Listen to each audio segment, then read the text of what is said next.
Hi there, Elevated Planet community. This is John Drew here from Elevated Planet. And today I'm with Derek Savory, who is our UFO expert, experiencer, and healer, and a myriad of other things as well.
And it wasn't just him, Marilyn Monroe, because she would been told by the Kennedy brothers the stuff that they wanted to divulge. In fact, I think she was assassinated before the Kennedys. It's amazing. Life is cheap when it comes to these things. Now, personally, I don't feel too much under threat right now.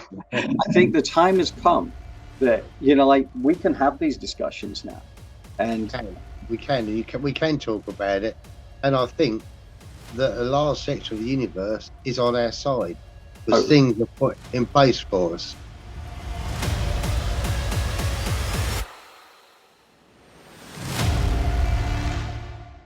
Like, just an example, in 1980, there's a base in Rendlesham. There's two bases, one called Woodbridge, which is a World War II base, and 6 miles away, there's Bentwaters, which is a World War II base.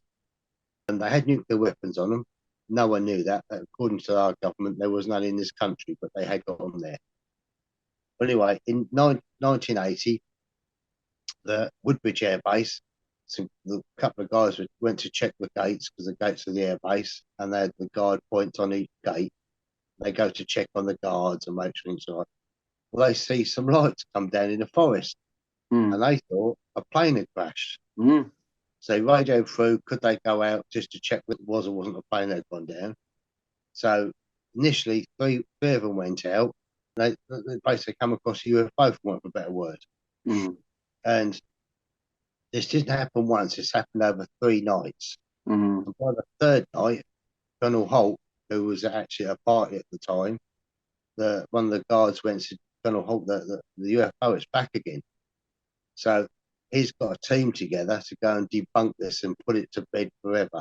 So he's got his team together. By the time he got to the forest, there's probably the best part of 80 airmen out in the forest. They've got the light halls all set up which light halls are big light units, which strangely, none of them would work.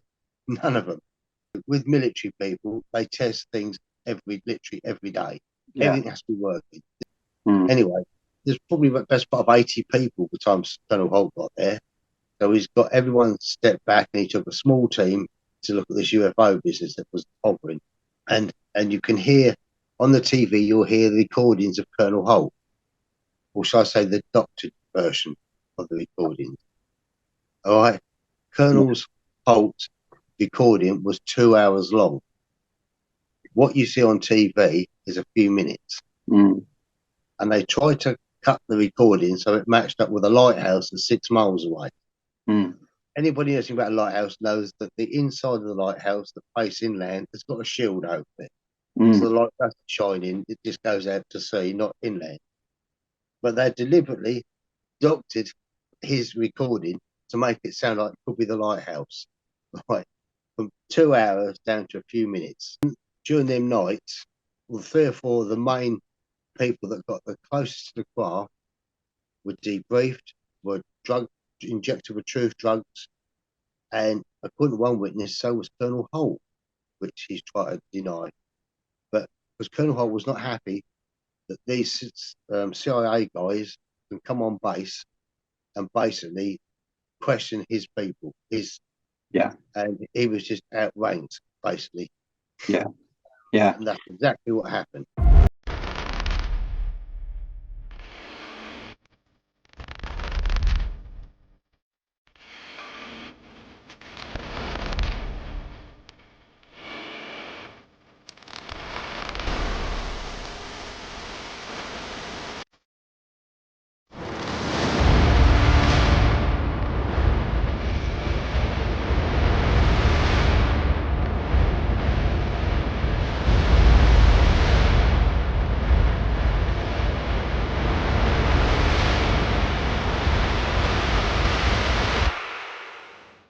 Now, also, since the Rendlesham Forest incident, the main experiences, should say, that went out to forest that time, their medical records apparently went missing. They couldn't get them.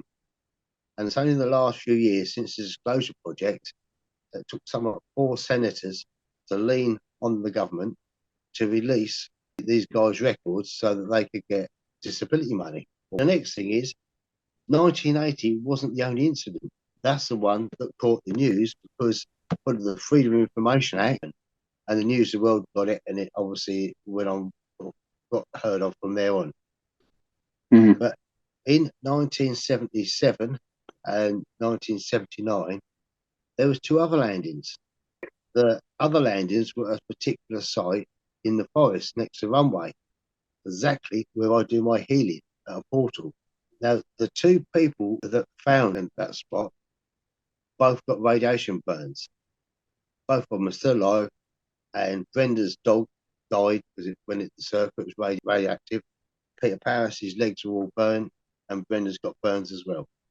When the Americans found out, they bulldozed the area, took the trees away. It's different from anywhere else in the forest. They put all this shrubbery down. Obviously, we have been in there. We did chop it down, have a look in there, but yeah, it's there. But also, I've got a picture of a golden being that Brenda took in that circle. Brenda can take pictures other people can't take. Like, I've got hundreds of pictures of strange beings. 10 Mm. people could line up the cameras, and only one person get that picture, and that's Brenda. That's her gift. There's a picture, I've got a picture of a golden being standing in that circle, and it looks like it's looking at the soil, like the area. Not very big. It's probably, I'd take a guess and say 4 or 5 foot tall, this golden being. And Brenda's dog's in the picture as well. Brenda's got 3 pictures of golden beings, all 3 in that one spot in the portal. You think UFOs go to certain places. In this case, it's a portal area. And the reason I know it's a portal area is because, as things stand at the moment in time, I'm a gatekeeper for the portal, which I'll Right. explain in a little while. But that was a landing spot, without doubt. Now, the Americans will send you to the other side of the forest. They deny anything ever happened there, but there's a lot of witnesses to craft landing in that spot. Yeah. Because these things do tend to be quite consistent, and often they do tend to be places where there are certainly nuclear weapons always draw the attention of our galactic friends. Because from what I understand, any nuclear weapons that are deployed don't just cause problems on the Earth as we know it, but across dimensions and across the galaxy. It kind of there's a ripple effect there, which is quite damaging. Because I know that there's a non-interference pact on Earth that says that they can't get in the way of us doing our thing. But under certain circumstances, they have to come down, and they have disarmed so many nuclear weapons. The same way the lights didn't work in the forest, right? Yeah. You can disarm a nuclear weapon without even touching it. I met Colonel Salas, and he was based in America in one of the underground silos. I don't know if you've ever heard of him. He's on TV a lot now. He come down and talk about exactly what you just said. His job underground, and above was the guardhouse, and above the underground silos.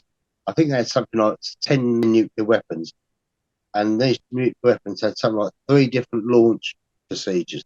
Anyway, when he was below ground, he got a call from above ground, and he said, "We're under attack. There's a UFO above us."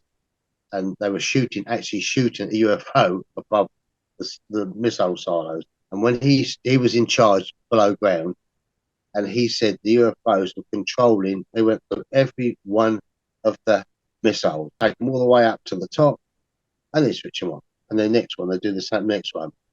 And they were literally playing with them. Same thing happened in Russia. Then, if you remember, Ronald Reagan coming on TV and saying about us, if there was a threat from another planet, how would we all join together?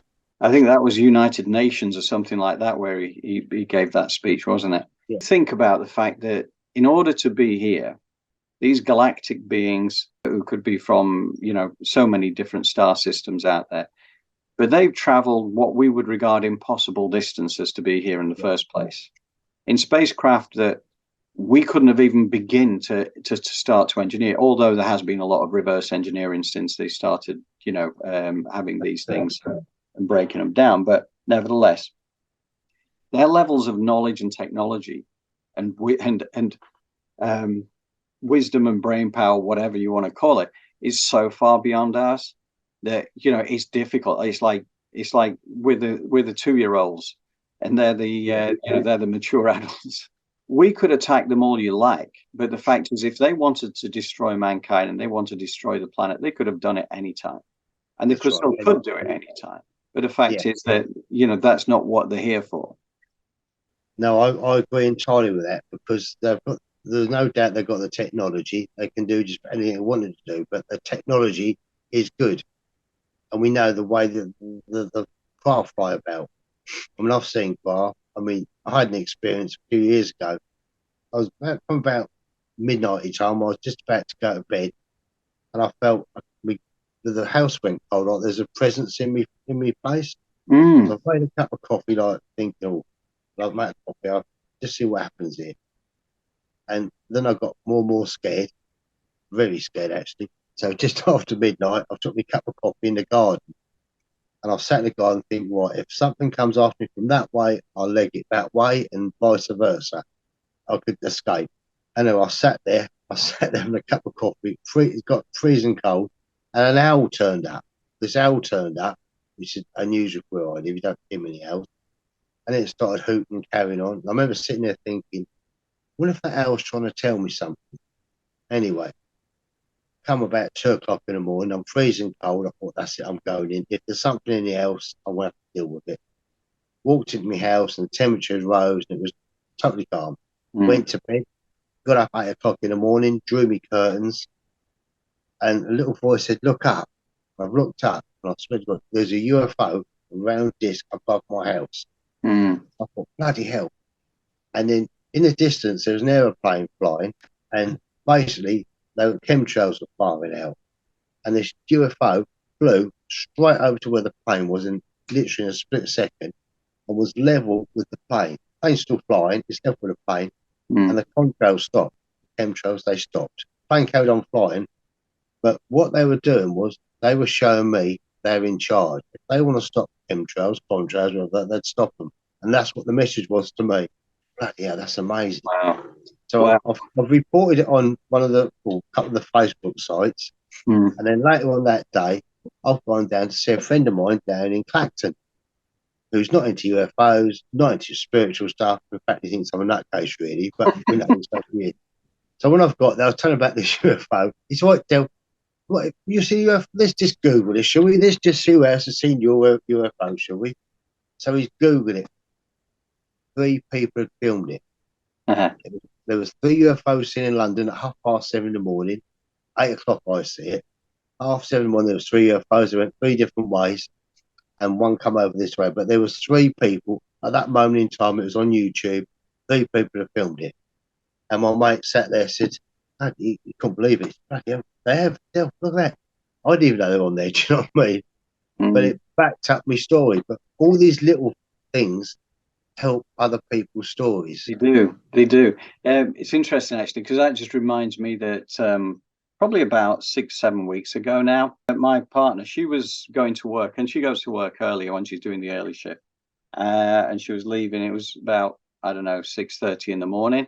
It was the time of year where it was like it was starting to get light, and she saw something really odd in the sky. She thought, well, that looks like a hang glider. She can see in the distance. It's like this triangular shape. And then when she goes outside, like to go to the car, it's kind of gone. But then there were about 9 military jets flew over in the direction it had been. And it's like, wow.